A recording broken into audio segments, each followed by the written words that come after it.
Olá, irmãos e amigos, a paz do Senhor. Sejam todos muito bem-vindos ao nosso canal e a mais um vídeo da série Minuto EBD. Eu sou o pastor Roque Ribeiro e nos próximos minutos estaremos conversando de forma rápida, descontraída, porém objetiva, sobre a lição de número 2. A lição de número 2 deste primeiro trimestre de 2021. Lição esta que tem como título a atuação do Espírito Santo no plano da salvação. Estaremos apenas abordando alguns pontos relevantes. Eu sei que o nosso comentarista, ele divide a lição em 3 tópicos principais. No primeiro tópico, ele trata acerca da promessa do Espírito Santo. No segundo tópico, ele trata de 3 aspectos da atuação do Espírito Santo na vida do crente. O Espírito Santo como consolador, como ensinador e como ajudador. Já no terceiro e último tópico, o nosso comentarista trata acerca de 3 aspectos do Espírito Santo na vida do mundo não convertido, convencendo assim o mundo do pecado, da justiça e do juízo. Eu quero apenas abordar alguns aspectos que eu acho relevantes para a nossa meditação. Mas eu quero também aproveitar e te pedir para dar um like neste vídeo. Após visualizá-lo, se você gostou desse vídeo, deixe a sua opinião, sua crítica, seu elogio, qualquer coisa. É muito importante que você interaja conosco para que o nosso vídeo possa ter impulsionamento. Dê o seu like, faça o seu comentário, se possível, compartilhe este vídeo com outras pessoas. E outro detalhe também, se inscreva nas nossas redes sociais, Facebook, Instagram e YouTube. Se inscreva no nosso canal no YouTube, dê o seu like, a sua curtida na nossa página do Facebook e siga-nos no Instagram. O nome é o mesmo para todas as redes, Roque Ribeiro Oficial, tanto no Face, quanto no Insta, quanto no YouTube, Roque Ribeiro Oficial. Estou aguardando o seu like, sua inscrição, seu compartilhamento e o seu comentário. Vamos, portanto, a alguns pontos relevantes da nossa lição. A lição trata da atuação do Espírito Santo de Deus no plano da salvação. A primeira coisa que eu acho importante destacar é que o Espírito Santo sempre esteve presente desde o início da criação até o desfecho da história da humanidade. É importante salientar que o Espírito Santo sempre se manifestou de alguma forma. Porém, na nossa dispensação, o Espírito Santo se manifesta de uma forma mais sublime. Mas desde o início, o Espírito Santo já vinha atuando. Lá em Gênesis capítulo 1, versículo 2, por exemplo, a Bíblia diz que a terra era sem forma e vazia, e havia trevas sobre a face das águas, mas o Espírito Santo, havia trevas sobre a face do abismo, mas o Espírito Santo se movia sobre a face das águas. Todas as atuações do Espírito Santo no Antigo Testamento e também no Novo, é claro, visavam a concretização do plano da salvação. Quando o Espírito Santo transmite vida para a terra, a intenção do Espírito é não deixar que a criação de Deus perecesse. Depois vieram, com o decorrer dos anos, vieram os patriarcas e o Espírito Santo continuou atuando na vida deles. Depois dos patriarcas vieram os juízes. E o interessante nos juízes é que a Bíblia diz que um juiz era uma pessoa comum, tirada dentre o povo para legislar sobre Israel. Porém, esta pessoa era dotada de uma capacitação espiritual. E era o Espírito Santo quem se encarregava de habilitar e capacitar este juiz para exercer uma função específica, uma atividade específica, para que assim também o povo pudesse ser abençoado. Depois dos juízes, vieram os profetas, vieram os reis e vieram os sacerdotes. Todos os profetas, reis e sacerdotes, eles eram também dotados de uma capacitação espiritual para fazer a obra do Senhor nosso Deus. E era o Espírito Santo quem atuava na vida destes profetas, reis e sacerdotes, para que assim o plano da salvação pudesse ser concretizado. Na vida de Isaías, que é considerado profeta messiânico, na vida de Daniel, que era considerado um profeta com espírito excelente, na vida de Malaquias, na vida de Ezequiel, considerado profeta do Apocalipse, e tantos outros profetas, o Espírito Santo atuou diretamente.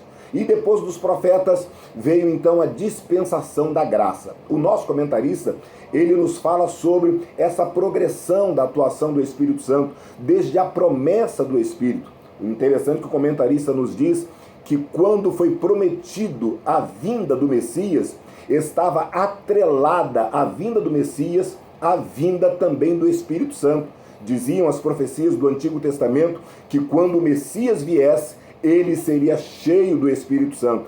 Aliás, todas as atividades do Messias, que foi o próprio Filho de Deus, seriam em torno ou subjugada pela ação do Espírito Santo. O nascimento de Jesus foi debaixo da unção do Espírito Santo, porque Maria perguntou: como é que eu vou ser mãe de um menino se eu não conheço varão algum? E o anjo lhe respondeu: descerá sobre ti o Espírito Santo, e o poder do Altíssimo te envolverá. Depois de Maria veio Simeão, veio a profetisa Ana, veio João Batista cheio do Espírito, e o próprio Jesus também cheio do Espírito. Lá em Lucas capítulo 4, a Bíblia diz que Jesus, cheio do Espírito, entrou em Nazaré, cheio do Espírito, realizava milagres, cheio do Espírito, ele operava maravilhas. Jesus era dependente da ação do Espírito Santo de Deus para operar as maravilhas que ele operava. É claro que Jesus era Deus, o Espírito Santo também era Deus. Há aí uma consubstanciação. Se lembra daquela palavra da lição anterior, perigonese, se não me engano, que fala sobre eles estarem entrelaçados? Jesus dependia do Espírito, o Espírito dependia de Jesus, Jesus estava contido no Espírito, o Espírito estava contido em Jesus, e ambos realizavam a obra de Deus de forma simultânea. Era exatamente esta ação do Espírito Santo na vida de Jesus. E depois vieram os discípulos, que se tornaram apóstolos, e o Espírito Santo continuou atuando. E a promessa do Espírito sobre a vida de Jesus, sobre a vida do Espírito, sobre a vida do Messias, também se estendeu aos apóstolos, também se estendeu aos discípulos, também se estendeu à igreja. E o próprio Jesus também prometeu que não muitos depois daqueles dias, eles seriam cheios do Espírito Santo.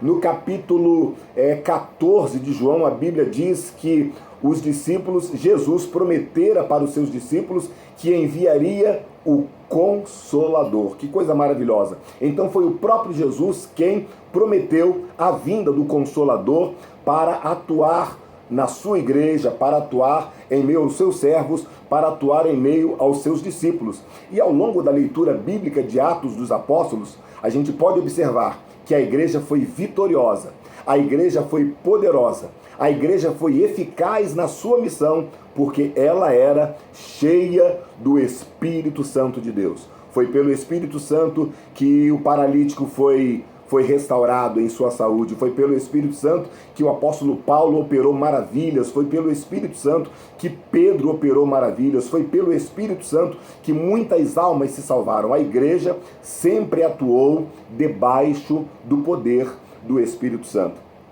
É importante lembrar também que a atuação do Espírito de Deus na antiga aliança é diferente da ação do Espírito de Deus na nova aliança. Porque na antiga aliança, o Espírito Santo era dada de forma comedida, era dada para pessoas específicas.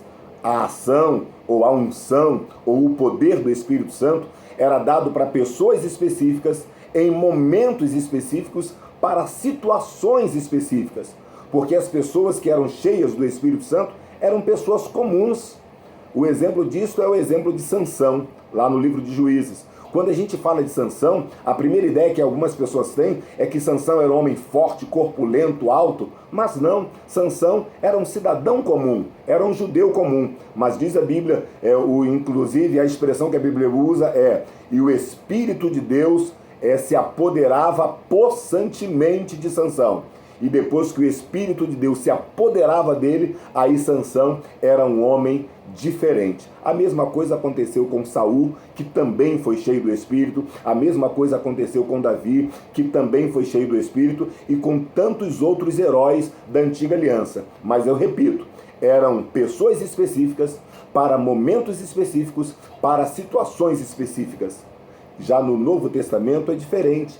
No Novo Testamento, o Espírito Santo de Deus é dado para nós de forma profusa. A pessoa do Espírito é dada para nós de forma profusa, a ponto de que qualquer cristão convertido genuinamente a Cristo Jesus, ele recebe o dom do Espírito, recebe o fruto do Espírito, recebe a atuação do Espírito, a atividade do Espírito. O Espírito Santo está presente na vida de qualquer crente convertido que anda em santidade, na sinceridade e na integridade de uma vida santa diante do Senhor nosso Deus. Então o Espírito Santo ele atua sob diversas formas. O comentarista cita apenas 3 na vida do crente: consolador, ensinador e ajudador. Consolador porque a palavra consolador no Novo Testamento aparece 5 vezes. Dessas 5 vezes, uma se refere a Jesus e 4 se referem ao Espírito Santo de Deus. O Espírito Santo é o consolador que Jesus deixou para dar continuidade à sua obra de trazer consolo aos nossos corações. Então o comentarista fala sobre o consolador, o ajudador. O Espírito Santo também, além de ser o consolador e o ajudador, é o nosso advogado. Porém, existem vários outros aspectos, várias outras áreas que o Espírito Santo de Deus atua na vida do cristão. O apóstolo Paulo fala em Romanos que o Espírito nos ajuda em nossas fraquezas. Tá bom, 5 minutos.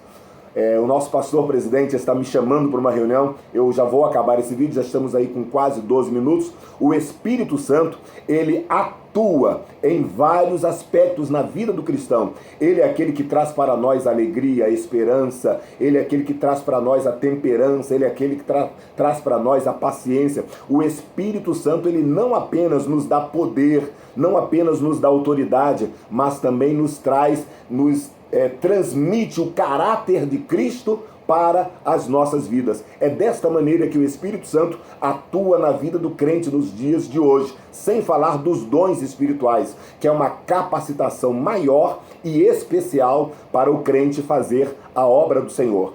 E também, agora de uma forma bem mais sublime e bem mais abrangente, o Espírito Santo também atua na vida do pecador, que é o terceiro tópico da nossa lição. E o comentarista, inclusive, é o texto, é a leitura bíblica em classe da nossa lição, João capítulo 16, do versículo 7 ao 13.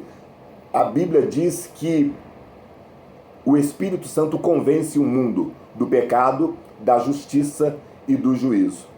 Mesmo na vida do pecador, o Espírito Santo de Deus está trabalhando, transmitindo vida, transmitindo a verdade de Jesus para a vida do pecador. É por isso que nós louvamos e glorificamos a Deus pela atuação constante do Espírito Santo, seja na vida da igreja ou seja na vida do pecador. Eu espero sinceramente que você, meu irmão, minha irmã, professor, tenha uma boa aula, que os alunos possam entender e possam inclusive desfrutar desta atuação do Espírito Santo de Deus. Não se esquece de deixar o seu like no final deste vídeo, não se esquece de deixar o seu comentário no final deste vídeo, não se esquece de compartilhar este vídeo com outras pessoas, também não se esquece de dar uma curtida, de compartilhar este vídeo e se inscrever nas nossas redes sociais. Roque Ribeiro Oficial, Facebook, Instagram ou YouTube. Você acabou de assistir um vídeo da série Minuto EBD e eu sou o pastor Roque Ribeiro e quero te deixar